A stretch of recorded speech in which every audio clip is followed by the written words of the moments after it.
Here with more in her very first interview since her son took the stand. Wendy Rittenhouse is with us. I'm sure this is a hard time for you and your family.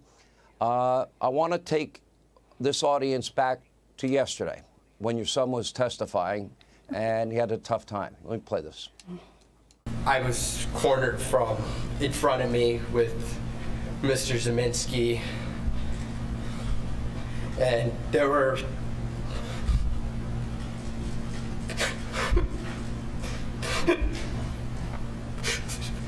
three people right there. Take a deep breath now.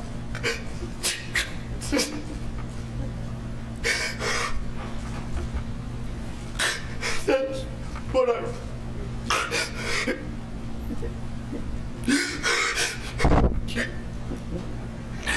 That's what I run. We're gonna just take it. Time for our break anyway. Wendy, I watched that. I'm a pretty good I read people pretty well. I've done it my whole life. And that seemed like a classic panic attack that we were witnessing on the stand. That's your son. How did that make you feel? I just broke down with Kyle crying like that. It made me feel heartbroken, sad, and I wanted to just go up there and just hug him and tell him it would be okay. When the then candidate, now President of the United States, and other elected officials that don't know anything about your son refer to him as a white supremacist, I have yet to see any evidence whatsoever that he is such a person. And when prominent people say that, how did that impact you, and how did it impact him? When I saw what afterwards of the President Kennedy candidate debate, when I saw that, I was in shock. I was angry.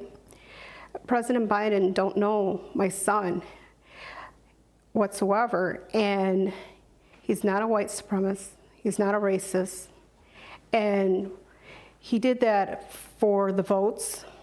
And I was so angry for a while at him. And what he did to my son, he defamed him. Let's go back to that night and let's roll this videotape. This was put together by your son's former attorney, Lynn Wood. And you see your son running, and you see a crowd of people racing to catch up to him. The first person knocks off his hat. Then he's down on the ground.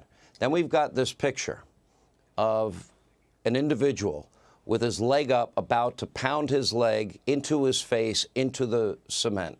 That was one of the shootings. What do you see there?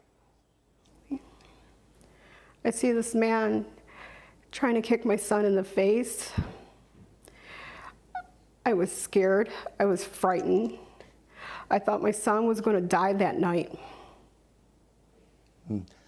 When you see the tape and you've heard witnesses testify that he was trying to de-escalate the situation there, when you look at the tape, when you look at the witness testimony, and then the prosecution brings on their star witness who got shot by your son, and that star witness admitted on the stand under oath that he aimed a loaded gun at your son before your son shot him. That would seem to me a classic case of self-defense. Your thoughts?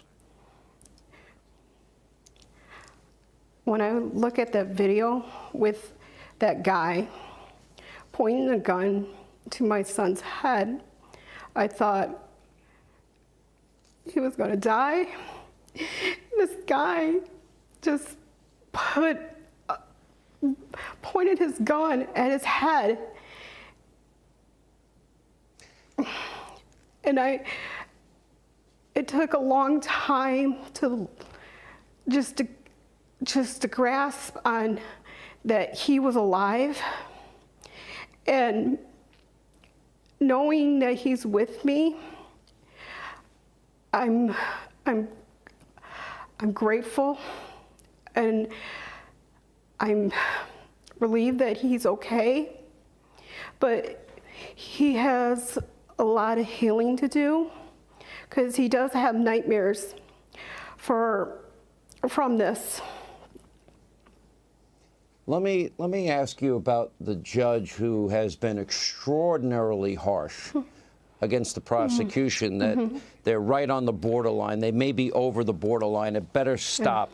I was astonished when you began your examination by commenting on post-arrest silence. It has been basic law in this country for 40, 50 years. I have no idea why you would do something like that.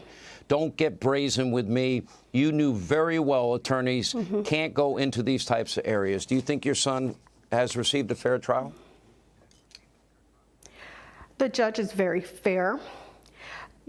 People that I talked to that lives in Kenosha all their lives, they told me that Judge Schroeder is a very fair judge, and he doesn't allow no nonsense in his courtroom.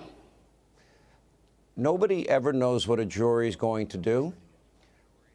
I'm not asking you specifically for their reactions, but as you, on a scale of 1 to 10, how seriously do you believe they're taking this case, because they hold your son's life in their hands? Yeah, they do. And with the jury, they've been keeping a close eye on every evidence, every testimony, and they're paying good attention what's been said. That's the truth. Let me ask you this last question. I know your son was a lifeguard. I know your son's his stated reason for going there was to help protect stores and help on the medical front. Have you and your son discussed whether or not, if he had to do it over again, he would go into a situation like that? With Kyle, I know him, and he probably would do it again because that's the type of person he is. He always wants to help people. Even since he was a little boy, that's all he wanted to do was help people. It doesn't matter if it was raking leaves for the neighbors, talking to them, or just being goofy. Yeah. That's how I raised him, is to help people. Wendy, I've learned in 33 years of broadcasting not to predict a jury outcome, but I will tell you, I think the prosecution has put on a horrific case. Thank you for being with us, and our thoughts and prayers are with you and your family.